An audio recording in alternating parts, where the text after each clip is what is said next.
Olá pessoal, sejam muito bem-vindos a mais um episódio do Conexão Cast. Estamos aqui hoje com duas convidadas maravilhosas, estou mega animado pra gente bater esse papo. E hoje a gente vai falar de um tema que é um tema muito importante, ainda mais no mês aí que a gente viveu agora, mas independente dele também é um tema que a gente tem que estar sempre colocando em pauta, porque parece que ainda tem muita gente, muita empresa que ainda não olha isso com seriedade. Então a gente vai falar sobre Heart Set ou Mindset, como desenvolver inteligência emocional nos colaboradores.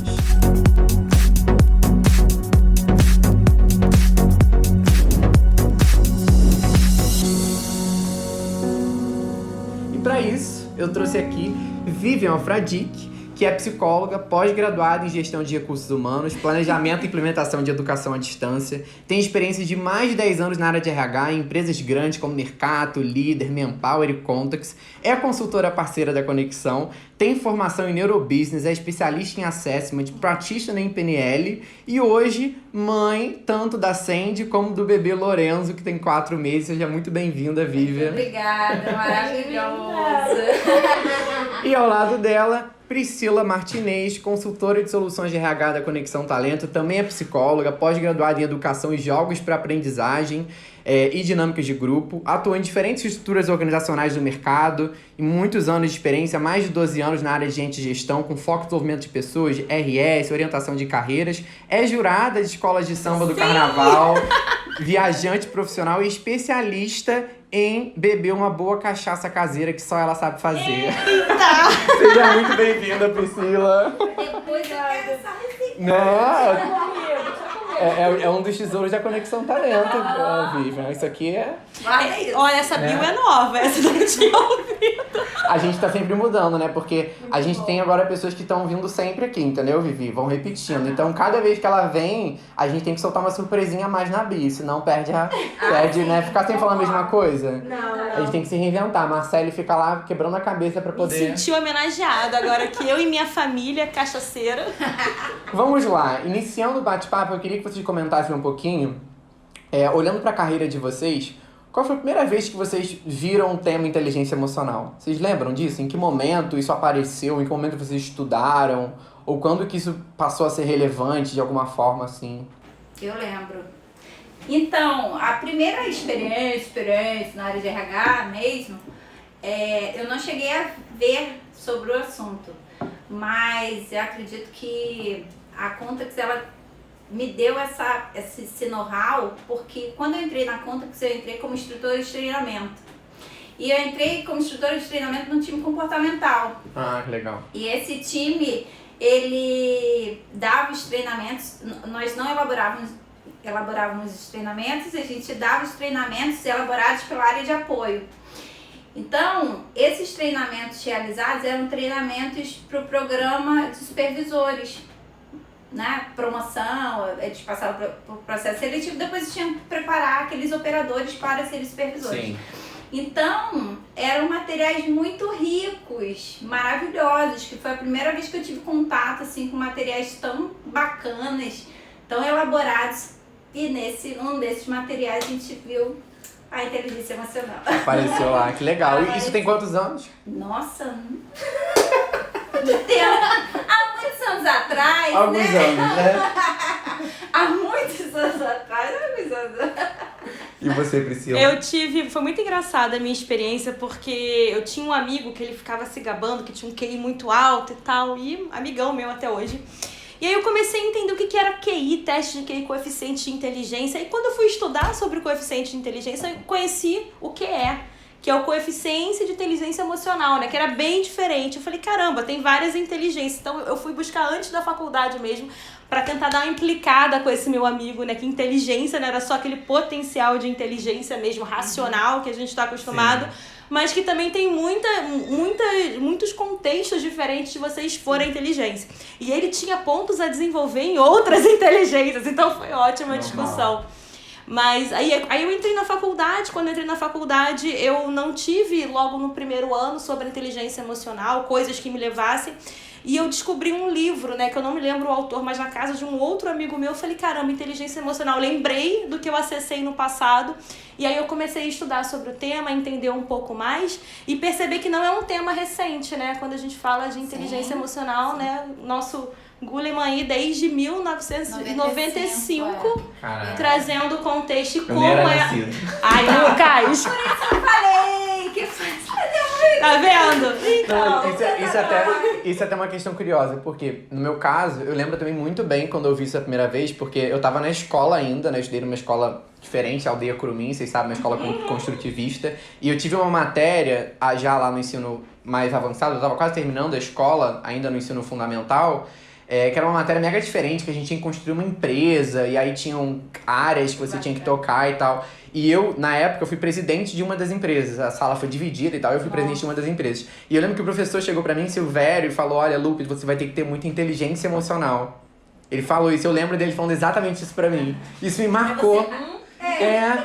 Porque no primeiro momento, eu acho que eu já devia ter ouvido isso em alguma coisa, mas não sabia exatamente o que era o conceito, sabe? Onde se empregava, talvez. Exatamente, e ficou aquilo na minha cabeça, nossa, inteligência e emocional, né?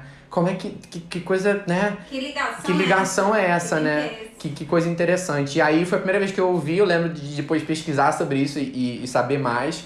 Mas é um tema que eu acho que, desde que você começa a olhar para isso com mais seriedade, enquanto carreira, enquanto desenvolvimento pessoal, eu acho que muda muito a forma como você enxerga seu próprio desenvolvimento, né? Porque... Sim, com certeza.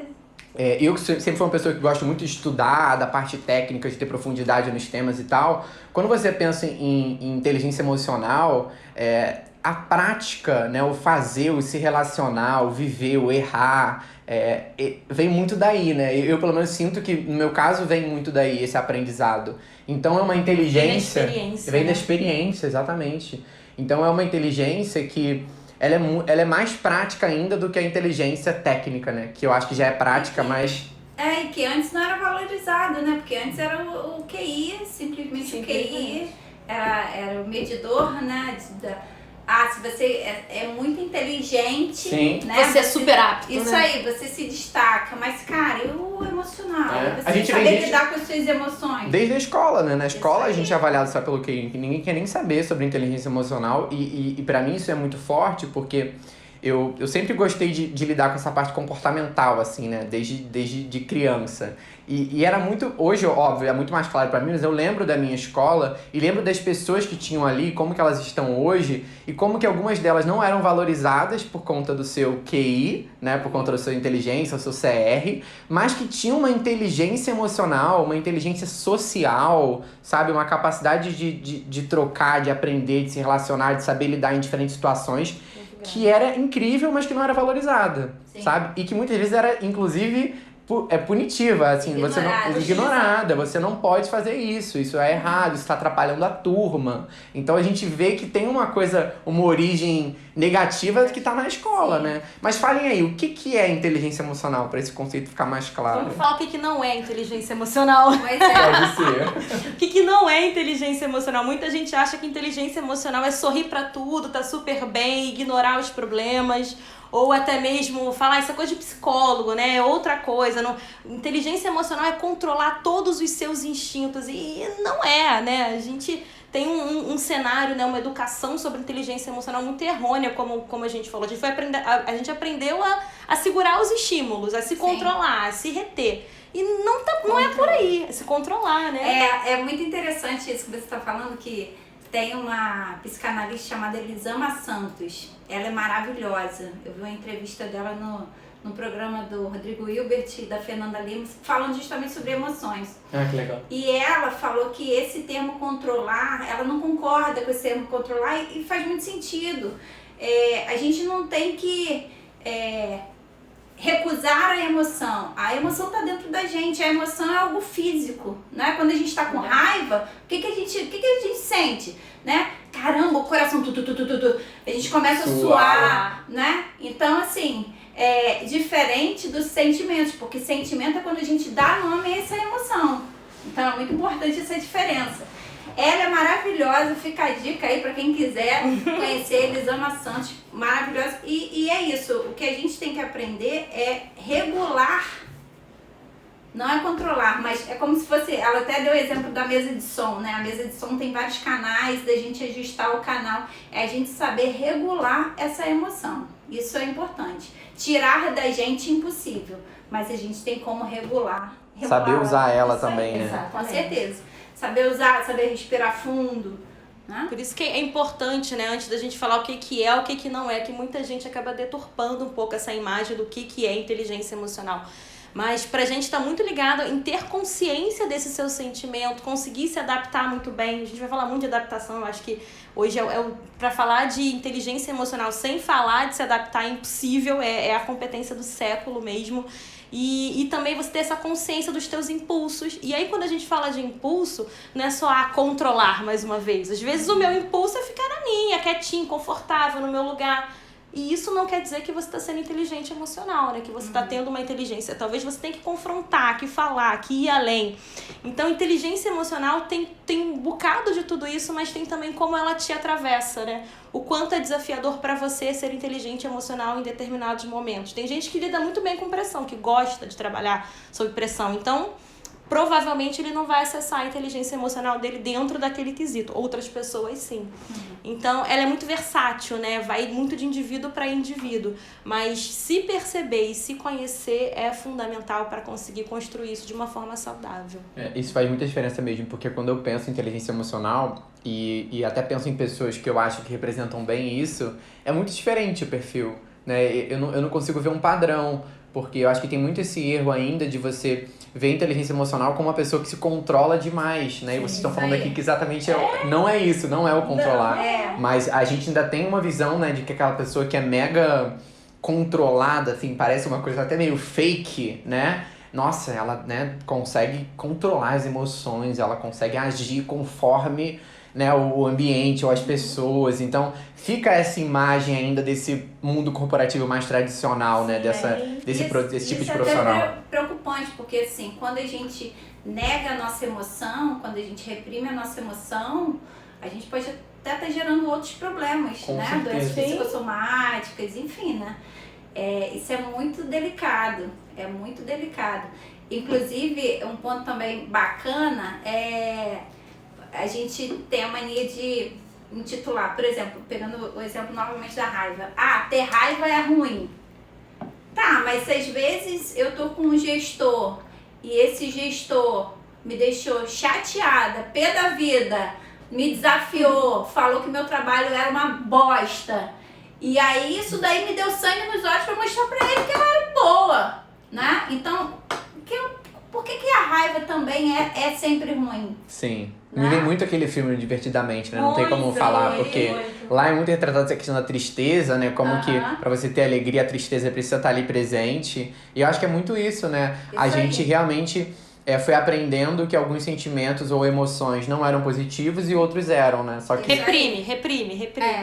E isso volta, né? Essa repressão, ela volta e ela volta nervosa. Correndo atrás de você. E é isso que a gente vê, às vezes, em situações de trabalho de empresas, de pessoas que explodem, de pessoas que perdem mesmo a noção, o tato, porque parece que tem muita coisa reprimida ali dentro, né? Que a pessoa estava sempre se controlando e que no momento aquele controle acaba e os danos são severos, né? Ao entorno daquela pessoa. Eu tava vendo uma reportagem do Padre Fábio de Mello. E aí, muito interessante, né? A gente tava até conversando mais cedo sobre burnout, que é uma doença que vem muito desse caminho da perfeição, do controle, do ambiente de trabalho. E a cada 10 padres, 7 apresentam processos de entrar em burnout, né? Então, caramba, você pensa num padre, o que você pensa na hora? Pô, o padre tá ali, controlado, emocionalmente né? pleno, perfeito. Mas não, tem ele tá... Espiritualidade mais, a favor, mas tá sofrendo, né? Pode vir... Tanto que ele teve depressão, mas hoje ele faz uma leitura do que ele passou, né? Portanto, das multicarreiras que ele tem dentro da vida dele, que isso pode ter sido, sim, burnout. Ele não foi diagnosticado na época. Então... não escolhe, né, gente? Sim. Não escolhe. Como isso pode ser por você negar a sua emoção e às vezes trazer aquela imagem ali de porto seguro, de pode vir que tem, eu consigo, eu vou além. Perfeito. Você trouxe a palavra aqui, adaptabilidade, que eu gostei muito. Sim. É possível falar quais são os pilares da inteligência emocional, assim, talvez coisas que sustentam a inteligência emocional? Acredito que sim. Eu gosto muito da autorresponsabilidade, né? Nossa, Primeiro falar muito sobre o processo boa. de autorresponsabilidade, porque a gente sempre acha que o problema está no outro, está em alguém, né? Mas qual o meu papel nessa relação aqui? Somos seres sociáveis, né? Qual o meu papel nessa relação? Autoconhecimento, primeiro lugar, fundamental. A gente saber, entender mesmo de fato até onde eu posso ir, até onde eu posso chegar. Né? Quando você entra num processo de autoconhecimento, isso daí, poxa, já amplia os seus horizontes. Você tomar consciência do que você tem, né, de pontos positivos e os pontos a desenvolver, eu acho isso fundamental. Autogerenciamento. Então, eu estou colocando só questões, né? Empatia, né? Empatia. Que é um pilar muito importante, né? E você falou agora da autorresponsabilidade, eu lembrei de um livro que eu li, chama Desculpability. Vocês conhecem? Sim, muito sim. maravilhoso. Legal, E ele fala justamente do indivíduo ter essa necessidade de sempre arrumar uma desculpa, né? De culpar o outro, desse processo de tirar a culpa de si. E isso é muito ruim para o aprendizado com o erro, né? Aprender com as suas próprias... Sim.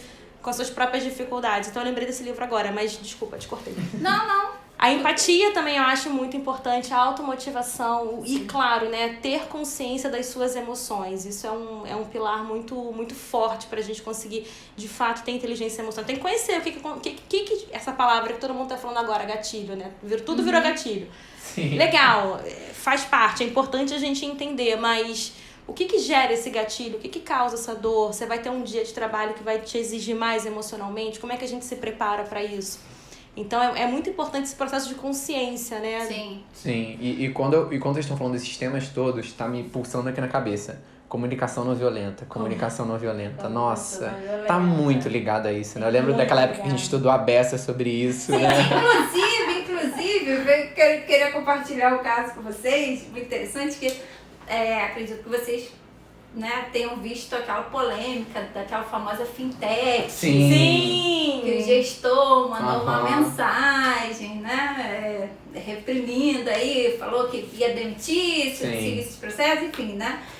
E quando a empresa colocou um comunicado no LinkedIn, eu me voluntariei a fazer um treinamento com essa liderança sobre CNV, porque é fundamental. Que legal. Eu não tive resposta não, mas eu fiz a minha parte. Ofereceu, né? Isso aí, porque, nossa, o quão é importante você... Sim. Contextualiza um pouco, pessoal, o que é a comunicação não violenta, o que isso tem relação com inteligência emocional. Então, a comunicação não violenta tem muita relação com a gente trabalhar as questões de empatia, né? Mas, assim, ela passa por 4 etapas, na verdade, né? Primeiro você tem a questão da observação, observar o cenário. O próximo passo é você conseguir identificar os seus sentimentos, o que é muito difícil também. Às vezes a gente tá num estado, né, numa emoção, sentindo uma emoção, mas a gente não sabe identificar qual é esse sentimento. Então, identificar o sentimento, de fato, passar qual é a necessidade que eu tenho, visto esse problema, esse contexto, e aí sim fazer o pedido. Então é um processo que existe, né? Algumas etapas que existem, obviamente algumas etapas são, não necessariamente preciso passar pelas 4 etapas, sim. Mas assim, é uma maneira também da gente saber se colocar sem julgar o outro. E como é difícil esse exercício, né? Nossa, assim, na hora que a gente fala, assim, vocês estão aí ouvindo esse tema, parece uma coisa simples, mas quando você realmente se coloca nesse lugar e pensa em tudo que você fala, do como você fala, nossa, como a gente tem julgamento por trás das nossas falas. Porque geralmente, quando, por exemplo, se eu brigar com você, eu vou falar, Lucas fez isso comigo, você não podia ter feito isso, você não sei o que, não sei o que lá, você não sei o que lá. Mas eu não falo como é que eu tô me sentindo nesse momento. Assim. Você coloca sempre o outro, Eu né? me senti desrespeitada, porque você fez isso, você fez aquilo. Então, assim, a gente tem que tomar muito cuidado, né, com esse apontar. E aí eu tive a necessidade naquele momento do respeito por causa disso, disso e disso. Sim. Né? Então... E tá muito ligado à autorresponsabilidade que você comentou. Porque quando eu penso assim, no ambiente de trabalho, né, em situações do dia a dia, em momentos que é importante você ter inteligência emocional, eu penso que se antes da inteligência emocional você tivesse usado talvez a comunicação não violenta, talvez você nem precisaria ter usado a inteligência emocional. Sim. Porque ela meio que previne situações de conflito, situações de embate, situações de desacordo mesmo, né? Às vezes, muitos conflitos são criados por falta de entendimento do outro. Exato. Entendimento de si e entendimento do outro. Né? Você realmente não entendeu o que o outro esperava de você e talvez você não conseguiu entender dentro de você como que você entregava aquela mesma coisa. Então é isso, assim, é uma relação que tem falhas. Compreensão, isso. E comunicação, as pessoas entendem muito que é a forma de falar. E, nossa, tem muito mais camada. Não é só a forma que você fala, mas é o que você expressa no seu sentimento. E eu acho muito importante o que você falou, Vivi, que o julgamento é o principal pilar. Mas a escuta ativa, você de fato tá ali para ouvir e observar o que tá acontecendo, é muito importante para esse processo de comunicação não violenta. Isso pode acontecer em qualquer cenário, né? Desde de um simples atendimento que você precisa se conectar com o que o cliente precisa, até mesmo uma questão de crise dentro de uma equipe, né? Com o seu líder. Então é muito importante, porque quando você vai praticando, vai entrando, né? A gente vai absorvendo, vai absorvendo. E aí fica um pouco mais natural. Sim. Porque é desafiador. Mas mesmo pensando nesse tema, assim, né, voltando rapidamente para inteligência emocional, é possível a gente mapear isso ao longo da nossa vida, ter esse senso de evolução, eu estou desenvolvendo a minha inteligência emocional, como é que eu acompanho isso? É possível gerir isso, assim, como que você trata? Ok, entendi o tema, sei o que ele é, sei o que ele pode me proporcionar, e aí, o que eu faço a partir disso? Então, aquilo que eu falei, acho que a partir do momento que a gente traz para a consciência o que a gente precisa desenvolver como pessoa, né, como ser humano, no processo de autoconhecimento, isso já é um excelente caminho para a gente buscar esse melhor entendimento da inteligência emocional. Sim. Porque, como eu falei, não tem como a gente controlar, é algo que está dentro da gente. Repudiar também não seria a melhor opção. Então é saber lidar mesmo, é aquele respirar fundo. Até pensando nesse exemplo mesmo que eu dei da fintech, né? Quantos problemas poderiam ser evitados se esse gestor parasse, tomasse uma água, fosse dar uma volta antes de passar esse comunicado para os colaboradores, né? Então, o time mesmo é que a gente tem que administrar esse time, né? Como é que eu posso parar, respirar, refletir antes de atropelar? E você tinha comentado a questão mesmo da comunicação. Acho que a comunicação, muitas vezes a gente está falando a mesma coisa e a gente não está se entendendo. Né? Como é frequente isso, né? Como é frequente, né, Vivi? É muito louco isso. Então, e aquela questão que a gente fala também, tem que desenhar. Tem gente que a gente precisa desenhar sim. Sim. A forma de compreensão do outro é diferenciada, isso né? Aí, justamente. A gente entra em canais, né? Qual o canal preferido da pessoa, se é sinestésico, se é visual, se é auditivo. Isso é muito verdade. A gente ainda trata isso como brincadeira, como você falou, né? Mas é muito importante uma pessoa, um líder, ter esse mapeamento do time, né? Pra entender como se comunicar com cada um e, ao mesmo tempo, poder usar a forma ou, enfim, o diálogo que funciona para cada pessoa, né? Sim.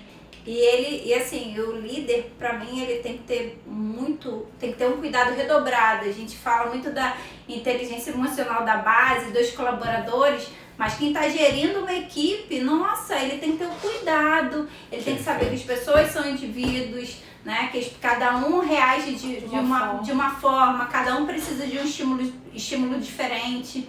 E interessante que eu estava relembrando também um caso de uma pessoa que veio solicitar uma demanda até que para conexão, e ela veio com a demanda que ela queria uma palestra sobre inteligência emocional para os colaboradores dessa empresa. Falei, ok, me fale mais sobre isso, né? A gente precisa entender. Então, eu preciso da palestra de inteligência emocional porque a dona da empresa, ela é bem complicada. Então, os colaboradores, eles precisam saber lidar com essa pessoa.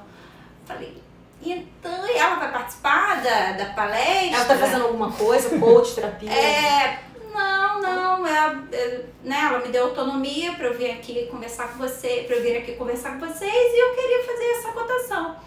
Falei, beleza, né? A gente pode até fazer a cotação sem nenhum problema, será um prazer trabalhar com vocês, mas eu acredito que seria importante realizar um bom trabalho com essa pessoa, né, também, né? Apoiar. Isso aí. E aí nós, obviamente, enviamos a proposta e não foi aceita. Eu acho que ela, como consultora, esse era o meu papel. Sim, com certeza. De alertar, né, e de entender essa demanda. Mas eu acho que existe muito isso. Assim, as empresas, elas têm que também ter esse olhar do gestor e preparar essa liderança muito fortemente com a questão de trabalhar essa inteligência emocional, de trabalhar a comunicação não violenta, para que essa comunicação seja assertiva, que todos tenham prazer dentro dessa empresa, né? Sim, o líder tem muita influência, né? Isso aí. E esse fato de gerir, que você trouxe, gerir inteligência emocional, muita gente leva em consideração, eu amadureci no futuro, mas o que foi esse processo de amadurecimento? Vamos falar sobre isso.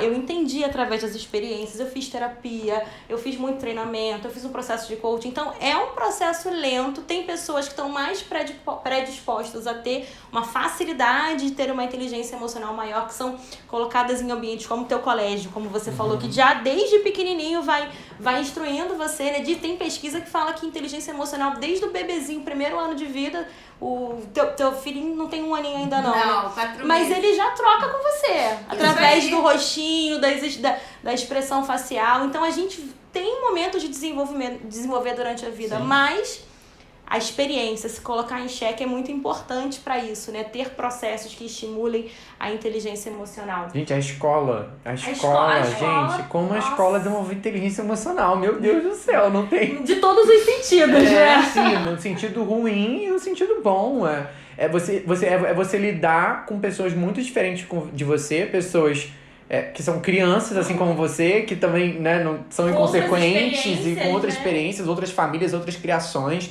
um ambiente ali de cobrança. Então, assim, nossa, é um momento pra você trabalhar isso incrível. Não sei se vocês lembram, né? Mas quanto que a gente viveu com crianças que não foram frustradas.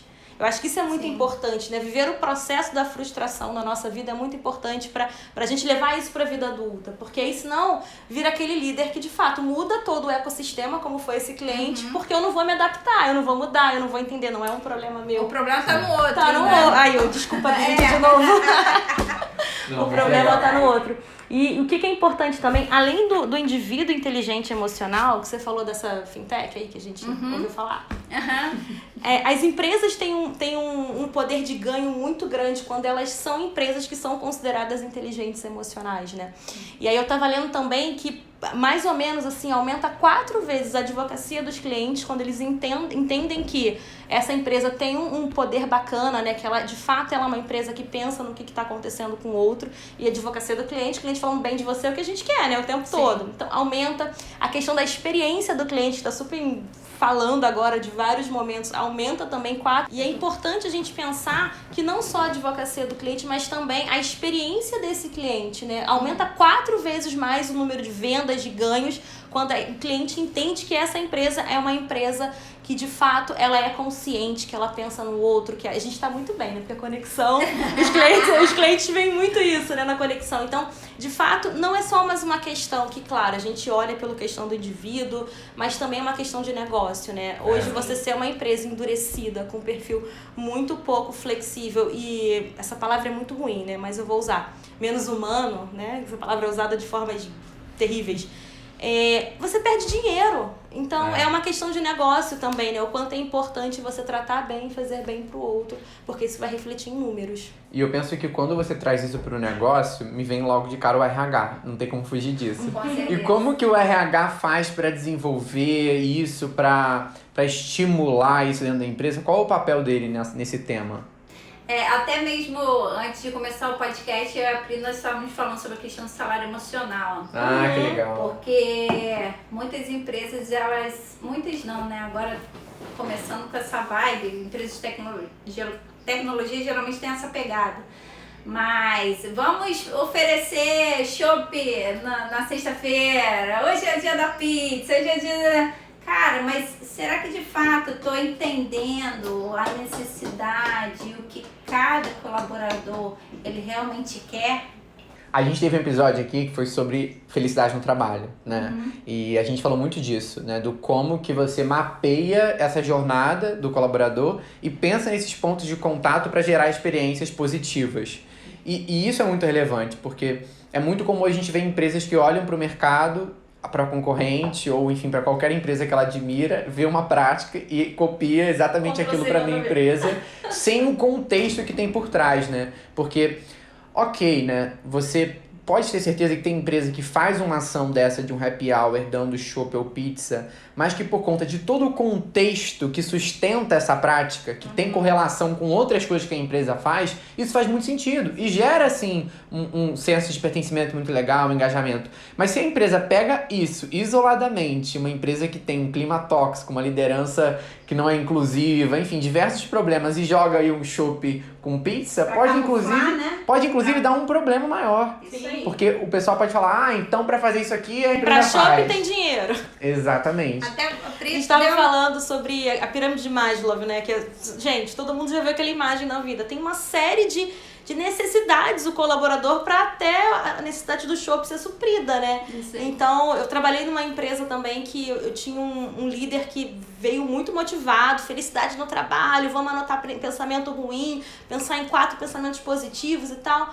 Bacana, só que tinha questões estruturais de departamento pessoal, que eu não vou nem falar aqui, seríssimas, que tinha relacionada com salários, com benefícios que não eram feitas. Então, uma vez que você tente jogar essa jornada aqui, não vai acontecer, vão rir, vão debochar, e vai falar, realmente, é um RH que está desconectado, o RH não pensa na estratégia. E aí vai queimando a imagem do RH cada vez mais, uma vez que ele não está conectado com o que está realmente a base sentindo, né, as necessidades. Então isso é muito importante, tem necessidade que precisa ser suprida antes da gente pensar em ações que são muito criativas, bonitas, que faz um ótimo Instagram, mas que na verdade não toca ninguém.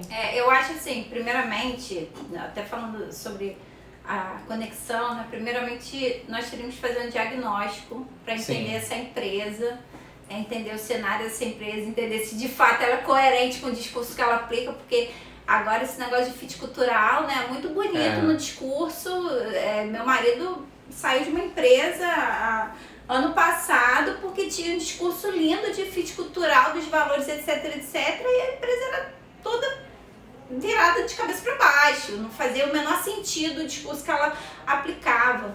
Então... Ficou famosa a questão de você ter uma marca empregadora forte, só que as pessoas estão tão preocupadas com a marca que estão esquecendo do interno, né? Que é o mais importante. Exatamente. Então, fazer um diagnóstico para entender como é que funciona essa empresa. Acho que a pesquisa de clima organizacional também ajuda muito para a gente identificar como é que está o funcionamento, como esses colaboradores estão respondendo a esses estímulos da empresa. Então, fazer um monitoramento constante, obviamente, treinamentos comportamentais. Tem mais, Pri? Não esquecer o contexto, né, que eles estão inseridos, né, e principalmente no contexto de agora, né, que é um contexto de dor, de sofrimento, entender que na casa dele pode ser que esteja acontecendo dessa mesma forma, que tem faltas, que tem perdas. Então, você entender o indivíduo como um todo, né, eliminar aquela visão da felicidade tóxica, temos que ser felizes, temos que... Não, peraí, tem momentos que o colaborador não está bem, e como é que a gente vai cuidar disso, como é que a gente vai apoiar nesse processo? Então, é muito importante. Então, treinamentos também, espaços seguros para fala. A gente usa muito na conexão um produto, né, que a gente aplica em alguns clientes que funciona muito, que é o Clube da Conversa. Clube da Conversa. Caramba, o que tem o Clube da Conversa? 3 slides de puxando fala e a galera conversando, falando. Tem empresa agora que tá só no virtual. Cadê o momento do café? Quando é que você fala sobre alguma coisa ali e lembra e puxa ou traz algum momento que você está vivendo de dor, né? Acho que é bacana você falar um pouquinho do clube, né? Nossa, o Clube da Conversa, eu amo o Clube da Conversa. Normalmente a gente faz mensalmente o clube. E aí eu lembro uma vez que a gente trouxe o tema do home office, né? Que passou um ano do home office. O que está acontecendo? E na verdade a gente entendeu que não é home office que a gente vive, né? Então às vezes a gente continua falando da mesma forma errada. Não, a gente tá em pandemia. A gente acaba o trabalho e continua em casa trabalhando. A gente tem um momento de adaptação com os filhos dentro de casa. Então é um processo muito, muito sofrido, que eles não têm às vezes a oportunidade de falar porque a gente distanciou. Então, o Clube da Conversa é uma ferramenta que traz muito esse intuito de trazer a fala, de conversar, de rir um pouco, de falar espaço, o que é um espaço seguro para troca. Sim. Que é simples, que acho que qualquer RH pode entender e começar a adaptar dentro do teu contexto, trazer motes de temas que façam sentido para esse grupo. Eu fiz um agora muito bom sobre gerações, uma empresa que tinha várias gerações. Caramba, foi muito gostoso. E aí você vai para outros programas e escuta, lembra? Fulano é Z, não sei o que, milênio. Então, ajuda muito, assim, e gera engajamento. Todo mundo fala, os grupos trocam, né? Sim. Isso fica genuíno, né? Porque deixa de ser também aquela coisa do RH que é o responsável, né? Do saber, do saber, do implementar dos programas, e passa a estimular isso na própria equipe, no próprio time, que é muito mais estratégico e tem muito mais conexão, né? Não querendo brincar com o nome, mas é verdade, tem muito mais conexão. É muito próprio, Quando né? isso parte do time, é totalmente diferente. A gente ainda vê muitos RHs que querem pensar nas soluções sozinhos e implementar e depois perguntar se funcionou ou não. E aquela pessoa não foi envolvida na construção, na ideia, no testar, né? E assim, eu fico muito triste porque eu faço parte de alguns grupos no WhatsApp e eu vejo uma galerinha da nossa área reproduzindo esse mesmo comportamento. Então, assim, gente, será que de fato isso é aplicável para minha empresa? Observar, né, Vivi? Observar o meu contexto, o meu ambiente, para ver se isso faz sentido ou não. Porque aí, mais uma vez, a gente volta ao RH que está sendo queimado, né? O RH Isso aí. pra que RH? Não. Ele não tá trabalhando estrategicamente, que a gente fala, né? Exatamente. Pensar, ter o RH estratégico, ele tá sendo o RH... vamos fazer. Afobado, Vamos né? sem planejamento, sem estrutura, não faz o menor sentido isso. Sim. E quando vocês estão falando disso tudo, também vem muito à cabeça a questão da mentalidade, que tá super famosa aí, o tal do mindset. Essa palavra aqui eu não aguento mais falar, mas que realmente tem uma importância, né? Sim, quando a gente fala da forma real, do impacto que ela tem. E quando a gente tava pesquisando aqui sobre o tema, eu junto com a Marcele, ela trouxe umas palavrinhas que eu achei, inclusive, o máximo. Então eu quis trazer aqui e perguntar pra vocês, né? O que o mindset acho que já tá claro pra todo mundo, mas tem mais outras palavrinhas que complementam esse conceito que eu achei que tem tudo a ver com inteligência emocional, que é o heart set, o health set e o soul set. O que é isso? Bom, vamos lá. Mindset, né? Mente, mentalidade, como a gente já sabe, né? A gente fala muito sobre mindset de crescimento. O heart set, ele vem pro coração, né? São aquelas questões que a gente tem emocionais, de desafios, de dores passadas, de questões que estão dentro da nossa casa, que a gente não consegue resolver e levamos sim para o ambiente profissional, né? Não existe, eu fechei a porta. Não, você continua. Você nem fecha mais a porta, você é na sua casa, né? Não tem mais isso. Tua cadeira que você almoça, às vezes é a cadeira que você está ali fazendo reunião. Então funciona, ela tá ali. O Health Set, ele fala muito da questão da saúde, né? Que é quanto é importante, como isso virou uma ferramenta de trabalho hoje do RH.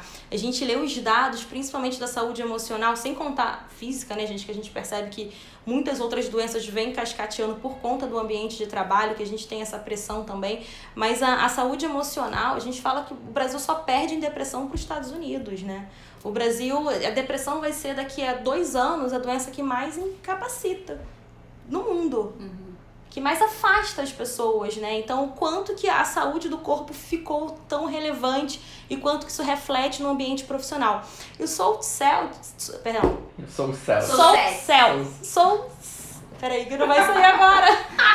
Soul Set. Isso aí, Soul Set. É muito mais da questão inspiracional, do propósito do colaborador, da espiritualidade, da alma. Então, isso também...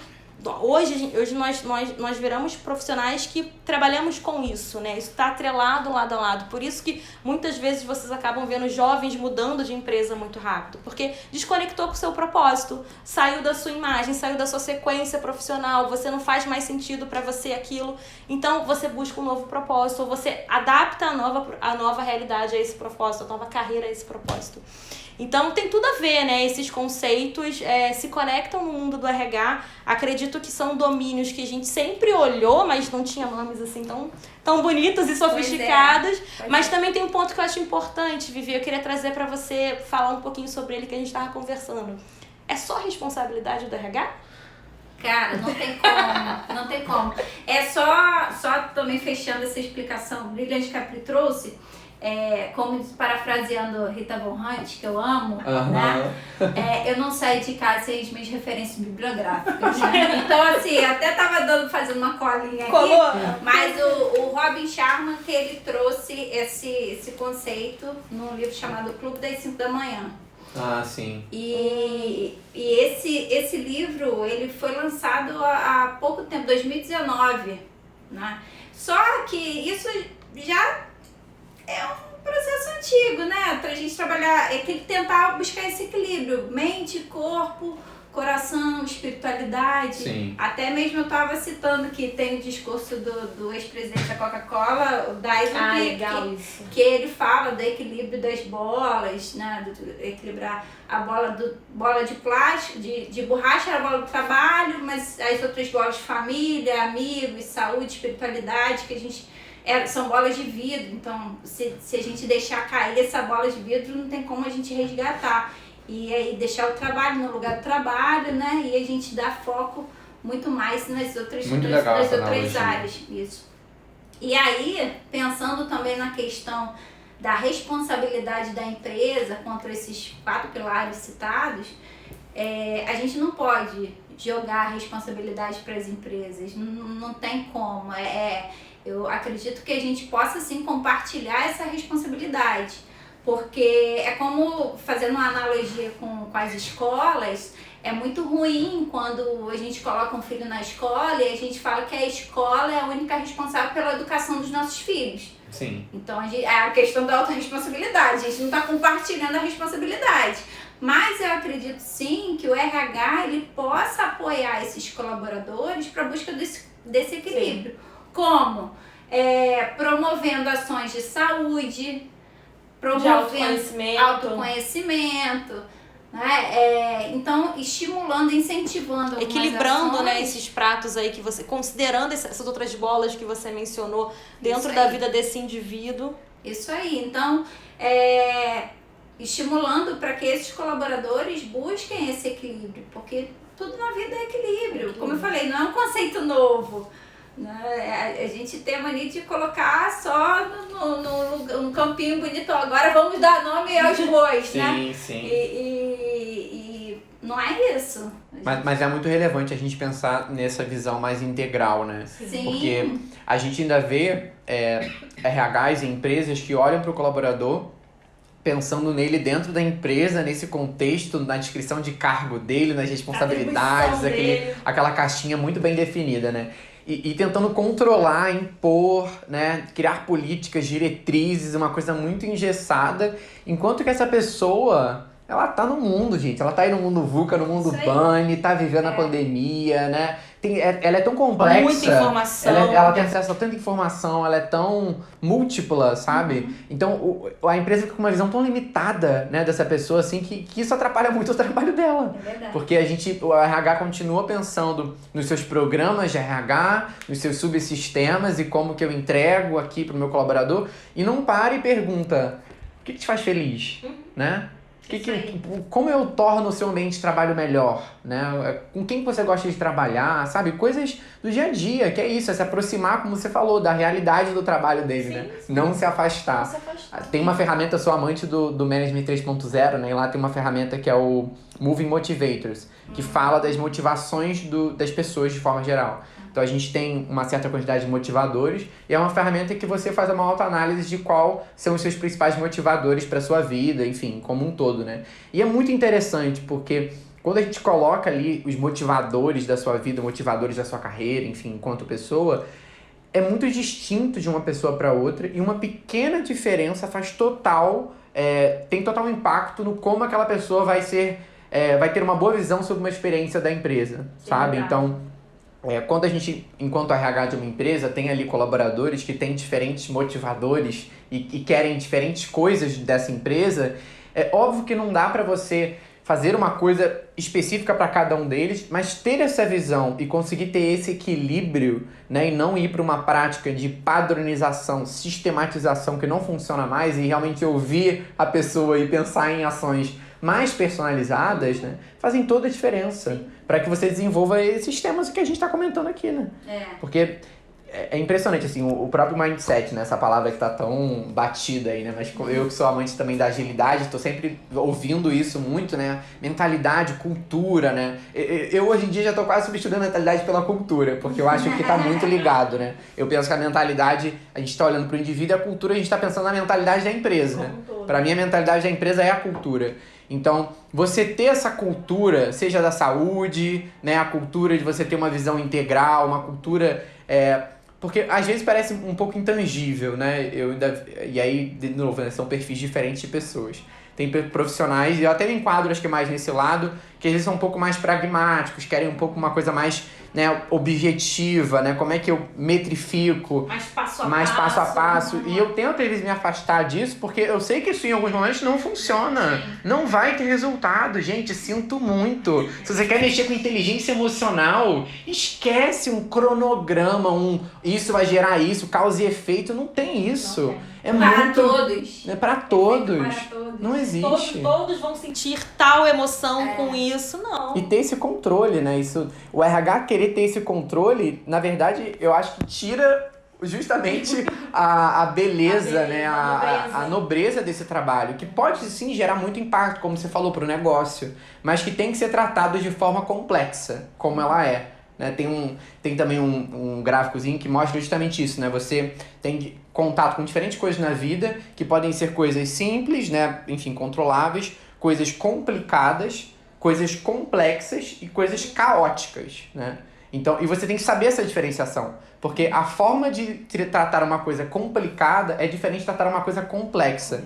Complicado, a gente fala que, normalmente, para uma coisa complicada, você tem especialistas. Você tem uma pessoa que já viveu isso no passado, você tem dados. É complicado, mas você tem informações passadas. O complexo não tem nada. É um mundo novo. São novas possibilidades, coisas que não existem, que você tem que testar mesmo e vai aprender com erro, sabe? Sim. E quando a gente entra nesses temas, eu não consigo ver outras coisas além de momentos e trabalhos complexos. E por mais que a gente tente, né, se espelhe, se prepara, deve ter acontecido com vocês, já dando treinamento. Você estudou o público, você tinha o conteúdo, você fica, caramba, vou encerrar desse jeito, que a emoção vai ser essa, vão lembrar. E aí você encerra e você tá ali naquela onda sua e ninguém, né? Aí você fala, eita, acho que eu não vi alguma coisa no processo. Exatamente. E a gente tá sujeito a isso, né? Porque a emoção do outro, ainda, por mais que a gente tente se aproximar, é um terreno que não tem certeza, já não tem verdades absolutas. A gente sabe, a gente se espelha, a gente estuda como se aproximar cada vez mais daquele público, mas existe também essa questão da fórmula, que não tem fórmula, né? Não tem um dado preciso. E fica muito pra mim essa palavra da adaptação ainda, que você trouxe lá no início, porque tudo isso aqui que a gente tá falando, né, exige que a pessoa se veja e se coloque nesse lugar, né? De eu preciso me adaptar, eu preciso me flexibilizar aqui. Como que dica que vocês dão ou que caminho uma pessoa que tá aí querendo se movimentar nesse sentido, querendo se adaptar? Estamos passando por um momento mega delicado aí que muitas pessoas tiveram que mudar suas vidas, mudar carreira, mudar profissão, mudar tudo. Como que estimula esse comportamento adaptativo, né, em você? Eu vejo assim, o primeiro ponto é não romantizar isso. Falar, vou me adaptar, vai ser muito tranquilo. Não, é você entender que vai ser um processo que vai gerar dor, que vai gerar ansiedade, você vai ter vontade de fugir, que você pode vir a procrastinar. Você tem que entender a curva da mudança mesmo, né? Que isso vai acontecer com você. Mas que de fato você exercite a tua curiosidade de chegar do outro lado, que você entenda que é um processo que faz sentido e que você entenda que mesmo se adaptando a esse processo, vai ter outro ali. Sim. Você vai ter que se adaptar novamente. Então eu falo que assim, se você entrar com um olhar muito direcionado a só o sucesso e não aprender com o caminho dessa mudança, você vai fraquejar. E aí você vai falar pro outro, vai não, é ruim. Essa mudança não é boa, não vai por esse caminho. Então eu vejo muito isso na empresa, né? Quem consegue se adaptar com mais facilidade. E quando você passa pelo processo, a fala é o seguinte, caramba, cara, aprendi muito, foi difícil, eu sofri, mas olha o que a gente conseguiu, olha como eu cheguei aqui. E eu não sei se essa verdade vai ser absoluta. Então o discurso final é diferente de quem se adaptou, de quem romantizou o processo e não sentiu o que tinha que sentir. E complementando a fala da Pri, eu acho que muito mais da gente também, né, cuidar desse colaborador, mas também a gente cuidar da cabeça, como eu falei. A questão, acho que é muito top-down. Se a gente não cuida desses gestores e falar, olha, aquele cara, ele vai ter uma curva X do processo de adaptabilidade. E aí, tá disposto a esperar? Exato. Tá disposto? Porque a gente fica com aquela questão, a empresa tem que entregar esses resultados, isso é fato, não tem como também a gente romantizar de vamos esperar. Vai ser lindo. Mas ter esse cuidado. Acho que a adaptabilidade, ela também, ela anda com essa palavrinha muito, que eu gosto muito, que é a questão de cuidado. Ter um cuidado, olhar mais cuidadoso com essa pessoa.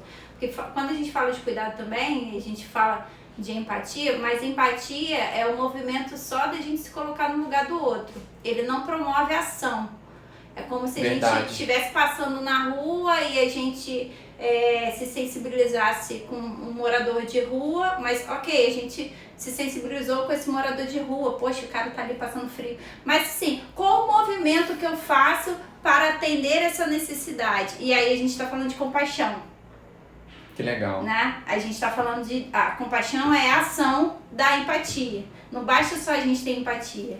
A gente tem que fazer alguma coisa, a gente tem que dar comida para aquele cara, a gente tem que acessar algum órgão público para ver como é que pode atender esse morador de rua, né? E esse é o movimento da ação, né? E hoje a gente está nesse mundo individualista, mas é bom lembrar que somos seres sociáveis desde da nossa formação cerebral na barriga da nossa mãe. Sim, verdade. Então a gente tem os chamados neurônios espelho. Eu não sei se vocês chegaram a ouvir sobre isso. Mas o neurônio espelho faz com que, a partir do momento que eu estou bebendo água aqui, você está vendo esse movimento, as suas células, né? As suas células estão respondendo conforme as minhas células que fizeram esse movimento. Então, neurologicamente falando, a gente já tem essa questão de empatia natural. Mas o que fazer com essa empatia também é um movimento que a gente tem que pensar. E é muito relevante, porque é muito importante a gente ter esse olhar todo que a gente está comentando e ter esse movimento, mas realmente só a mudança se há ação, né? Sim. Se há prática. Você pode ter a pessoa com o melhor olhar, com o melhor das intenções, né? Com todas as fontes que ela possa consultar, com acesso, com liberdade, com tudo isso. Mas se ela não fizer alguma coisa com isso, né, a gente não tem uma mudança de cenário. E é muito relevante pensar dessa forma, porque apesar de ser um tema, às vezes, intangível, tem como tangibilizar ele em prática, né? Comentem um pouco sobre isso, assim. Eu sei que já deram algumas ideias aqui de como implementar, mas qual é, assim, uma possibilidade para um RH ou para uma liderança levar esse tema para dentro da equipe dele, da área dele? Eu vou voltar só um pedacinho sobre a missão do RH também dentro desse processo de adaptabilidade de mudança que a gente estava falando, que eu acho que vai combinar com as outras ações. Existe um ponto que é importante para o RH, que a gente não tem como entender esse processo da mudança, mas a gente tem como medir impactos, né? Prever alguns impactos. Eu acho que, como RH, a gente, antes de implementar uma ação, uma mudança, a gente precisa entender o que aquilo vai gerar naquele meio, naquele grupo. Então, isso já é um ponto da gente conseguir ficar muito atenta. E com isso fica mais fácil a gente ter um caminho assertivo para um programa X, um programa Y, né? Então, hoje, dentro da empresa, eu vejo muito presente as pessoas falando sobre trabalho em equipe. Trabalho em equipe é fantástico. E é fantástico, a gente só trabalha com trabalho em equipe.